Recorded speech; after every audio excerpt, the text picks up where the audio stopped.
동산귀 시간.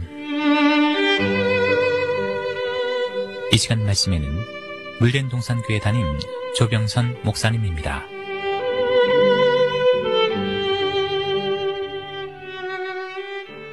할렐루야, 평안하셨는지요? 오늘 저는 지금은 기도할 때란 사실을 여러분께 말씀드리려 합니다. 왜냐? 주님께서 마지막 때는 노아 때와 같다, 롯의 때와 같다 하셨는데 여러분은 작금의 이 시대를 어떻게 보고 계십니까? 2월 26일 미국 연방대법원이 동성결혼이 합헌이라는 결정을 내렸습니다. 이로써 36개 주에서만 허용됐던 게이와 레즈비언들의 동성결혼이 미국 전역에서 허용된 것입니다. 이제 동성결혼이 안 된다고 하고 이 일을 제기하는 사람들이 범적으로 불법자가 된 것이지요. 성도 여러분, 미국의 뿌리는 청교도 정신으로 영국의 반기를 들고 죽음을 각오하고 신앙의 자유를 찾아 배를 타고 미국으로 건너온 청교도들에 의해 태동된 나라입니다. 그리고 대통령 취임식 때는 대통령이 대법관 앞에서 아내가 된 성경의 손을 얹고 선서식을 하는 나라인데 정말 이렇게 막 살아도 되는지요? 한국은 오랜 동안 백유민족이라 불렸습니다. 남녀 7세 부동석이라 해서 남녀 구분을 분명히 하고 결혼식에서는 검은 머리가 팥뿌리가 될 정도로 일부 일처제를 강조하였던 나라였습니다.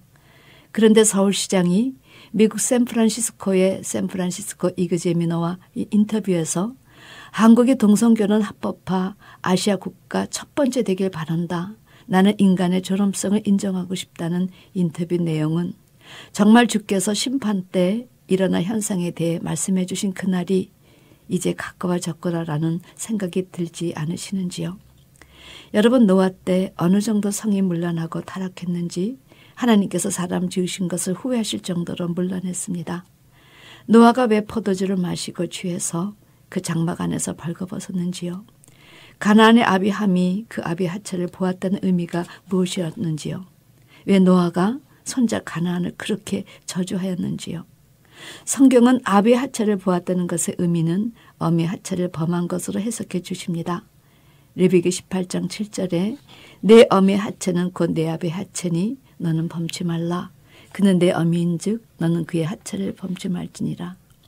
얼마큼 타락의 수위가 높았으면 그 시대 의인이요 당대의 완전한 자라 하나님과 동행하였던 노아가 그 사실에 놀라고 분노해서 포도주를 마시고 취해 장막 안에서 벌거벗은 채 있었겠습니까? 얼마나 그 분노가 컸으면 함의 아들 가나안을 향해 저주를 퍼부었겠습니까? 창세기 9장 20절을 보면 노아가 술이 깨어 작은 아들이 자기에게 행한 일을 알고 가나안은 저주를 받아 그 형제의 종들의 종이 되기를 원하노라 하며 저주한 것이 기록되어 있습니다. 그런데 성도 여러분, 이 저주는 노아 자신의 저주가 아니었습니다. 하나님의 분노요 하나님의 저주였기에 그 저주가 그대로 이루어졌다는 사실입니다. 그러므로 하나님은 아브라함과 이삭, 야곱 그리고 요셉 4대째 애굽이라는 곳에 들어가게 하시고 그 애굽 고센 땅에서 이스라엘이라는 나라를 태동시킨 후 모세를 지도자로 세우시고 가나안을 정벌하게 하십니다. 갈렙과 여호와서를 통해 그들은 우리의 밥이라는 고백을 끌어내시고 누구든지 가나안 여자든지 남자든지 취하여 혼인하지 못하게 하시고 반드시 가나안족을 멸망시키고 멸족시키라는 명령을 내리신 것입니다. 그런데 그 말씀을 순종하지 않아 오히려 가나안 문화와 이방신을 믿게 되어 북이스라엘과 남유다가 멸망했습니다. 그러나 하나님의 말씀은 반드시 성취되어 이언세 가나안이 어떻게 망할 것인가에 대해 다 제시하여 주셨습니다. 이사야서 23장 11절에는 여호와께서 가나안에 대하여 명을 내려 그 경관성을 회파하게 하시고 스바냐 1장 12절에 막데스 거민들아 너는 애곡하라. 가나안 백성이 다 패망하고 은을 수운하는 자가 다 끊어졌습니다. 스바냐 2장 5절에 해변 거민 그레 족속에게 화했을진저 블레 사람의 땅 가나안아 여호와의 말이 너희를 치나니 내가 너를 멸하여 거민이 없게 하리라. 스가랴 14장 21절 그날에는 만군의 여호와의 전에 가난한 사람이 다시 있지 않으리라. 사랑하는 성도 여러분, 롯의 때는 어떠하였습니까? 롯의 집에 두 천사가 들어가는 것을 보고 백성들이 그들을 끌어내라 우리가 상관하겠다고 하였습니다. 그랬더니 롯이 자신의 두 딸을 대신 내놓겠다는 장면이 제시될 만큼 레즈비언과 게이들의 성문안이 심각했다는 것입니다. 저는 이런 현상이 지금 이 시대에 미국까지 대두되는 것을 보면서 한국까지 대두되는 것을 보면서 그렇다면 하늘에서는 서서히 심판에 들어갈 준비가 시작돼 가고 그 사실을 외치는 나팔수가 있어도 땅에서는 여전히 그 나팔 소리에 귀를 기울이지 않아서 여전히 아무런 변화 없이 먹고 마시고 장가들고 시집가고 성에 타락이 와도 그때를 깨닫지 못한 채 살다가 호련히 그날이 다가오면 어찌할까 걱정이 되고 있습니다. 여러분, 지혜로운 사람은 그 시대를 아는 사람들입니다. 그 시대가 어떤 시대라는 것을 아는 사람만이 그 시대가 요구하는 인물로 자기 자신을 준비할 수 있습니다. 그러므로 세상에서 어떤 사람이 유명해질 때 때를 만났다고 표현하기도 하고 그 사람 시대를 잘 만났다 이렇게 사람과 때를 연결시키기도 합니다. 그런데 하나님은 혀는 음식의 맛을 분별하고 귀는 말을 분별하는데 하나님의 백성은 그때를 알지 못한다고 한탄하십니다. 여러분 어떻습니까? 지금의 때가 어떤 때인지 잘 아신다고 자부할 수 있겠는지요? 각 개인들이 어떻게 생각하건 자유지만 그러나 주님께서는 분명히 종말을 예고하시면서 홍수전에 노아가 방주에 들어가는 날까지 사람들이 먹고 마시고 시집가고 장가들고 있으면서 홍수가 나서 저희를 다 멸하기까지 깨닫지 못하였는데 인자의 재림 때도 이와 같으리라 말씀하셨습니다. 그렇다면 우리도 그들과 별반 다름이 없이 하나님 편에서 보실 때 경건의 삶에 실패한다는 이야기입니다. 그런데 정말 참담한 것은 주님의 그 예고가 과연 어떻게 성취되는가를 제시하신 계시록 종말 시간편에 의하면 우리 시대 전 3년 반 도중인 시대가 있고 후 3년 반 짐승의 시대가 있는데 그런 사실을 알지 못해 짐승시대 전에 말씀의 인을 받지 못해 많은 사람들이 천국 입성에 실패한 것을 실상으로 보여주신다는 사실입니다. 그러므로 지금의 때는 기도함으로 지금이 어느 때인가를 분별할 때라는 것입니다. 성경은 우리 인생에 모두 28가지 때가 있다고 때의 중요성을 강조해 주십니다. 날 때가 있으면 죽을 때가 있다. 심을 때가 있으면 뽑을 때가 있고 울 때가 있으면 웃을 때가 있다. 모두 28가지 때를 통해서 우리에게 가르쳐 주시는 중요한 교훈이 있습니다. 첫째는 천하의 범사가 기한이 있다는 점이요. 둘째는 있으므로 기한에 맞춰 무엇인가 우리가 이루어야 할 목적을 향해 전진해 나가야지 세워라 내워라 하고 그냥 머물러 살면 안 된다는 것입니다. 우리 인생에게 때를 주신 것은 천하에 모든 일이 기한이 있고 그 모든 목적이 이룰 때가 있다는 사실을 알지 못해서 때에 맞는 삶을 살지 못해 그 목적을 이루지 못하면 그 다음에 기다리는 것은 심판임을 제시하신 것입니다. 사랑하는 성도 여러분, 이런 예고의 말씀으로 인해 이 시대 교회의 모든 목회자와 성도는 누구를 막론하고 주님 재림하시기 전 3년 반 도중의 시대에 반드시 짐승 시대에 살아남을 수 있는 말씀의 인을 받아야 한다는 것입니다. 만약 그 기한 내에 그 목적을 이루지 못하면 5째 나팔 재앙부터는 입맞은 자를 제어하고 입맞지 못한 자들을 향한 첫째 화가 임하기 때문입니다. 주님은 누가복음 12장에서 자기 때를 알지 못하고 어리석게 산 한 부자를 비유로 교훈을 주셨습니다. 그는 날 때가 있으면 죽을 때가 있는 것을 몰랐다는 것입니다. 그 결과 그는 자기가 죽어 돌아갈 곳을 예비하지 않고 물질을 얻는 것에만 그 시간을 다 소비해버린 것입니다. 하나님은 그 영혼을 취하시면서 이렇게 말씀하셨습니다. 어리석은 자여, 내가 예비한 것이 네 것이 되겠느냐. 자기를 위하여 재물을 쌓아두고 하나님께 대하여 부여지 못한 자와 이와 같으니라. 여러분, 그는 만인 앞에 가장 어리석은 자로 낙인이 찍혔습니다.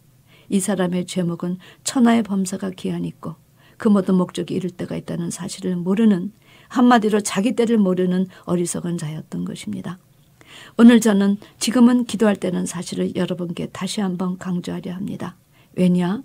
멸망은 낮의 기간이라고 생각되는 그 시기에 서서히 임한다는 사실을 사도 바울이 교훈해 주시고 분명히 예고하셨기 때문입니다.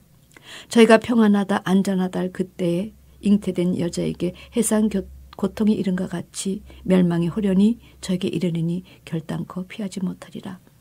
여러분, 결단코 피하지 못하리라 강조하신 의미는 그것을 미리 알고 준비하지 않은 한은 피할 방법이 결단코 없다는 것입니다.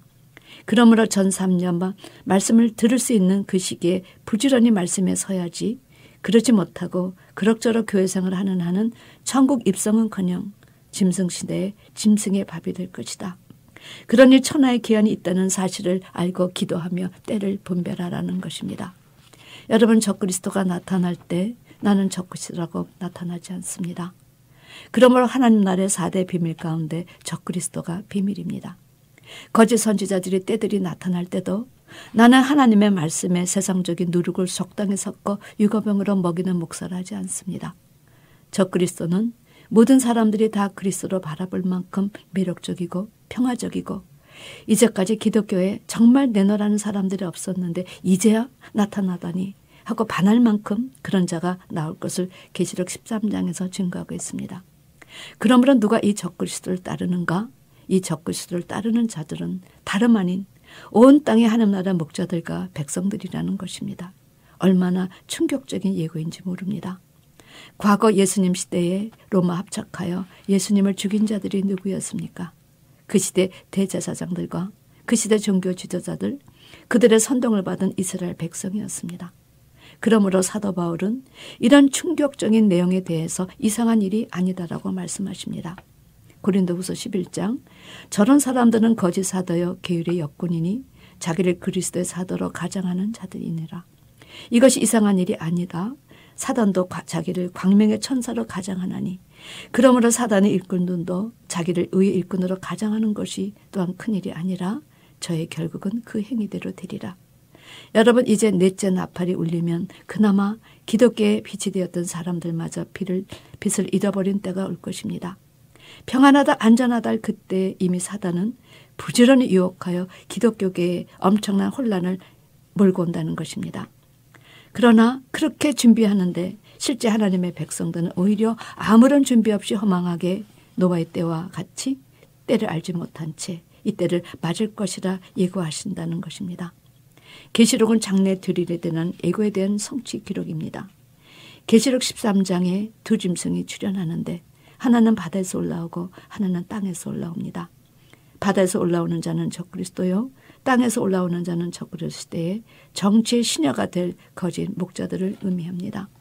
그런데 수많은 구약의 참 선지자들이 너희 대대로 고하고 전하라, 황증 때들이 말일에 대대로 일어날 것이다 경고하셨고, 주님께서도 종말에 거짓 그리스도들과 거짓 선지자들이 일어나 큰 표적과 기사를 보이어 할 수만 있으면 택하신 자들도 미혹하게 하리니 주의하라 강조하셨건만, 사도 바울이 사단의 일꾼들도 자기를 의의 일꾼으로 가장하는 것이 또한 큰일이 아니라 경고하시고, 베드로도 무법한 자들의 미혹에 이끌려 너희 굳센 데서 떨어질까 삼가라.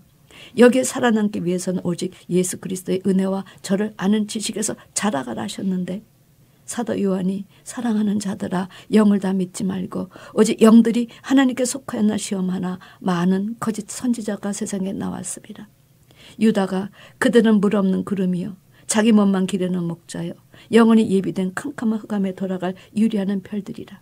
이렇게 거짓 선지자들에 대하여 제시해도 천하의 범사가 기한이 있고 그 모든 목적이 이룰 때가 있다 하셨어도 인자 임할 때는 그러하리라. 여러분, 지금의 때는 기도할 때입니다. 기도해서 지금의 때가 어느 때인가 알고 준비해야 합니다. 왜냐하면 성의 타락이 이렇게 미국에서 법으로 인정할 만큼 도덕적으로 윤리적으로 타락할 시대에 우리가 살고 있기 때문입니다. 이제는 두 증인의 시대가 무엇인지, 두 짐승 시대가 무엇인지, 주님 재림 전에 있을 이 두 시대에 우리가 무엇을 준비해야 천하의 범사의 기한의 때에 우리가 어떤 목적을 이루어야 하는지 그것을 알고 그것을 준비해야 할 때이기 때문입니다. 부디 기도하시면서 시대를 분별하는 여러분과 제가 되기를 주님의 이름으로 축원합니다. 아멘.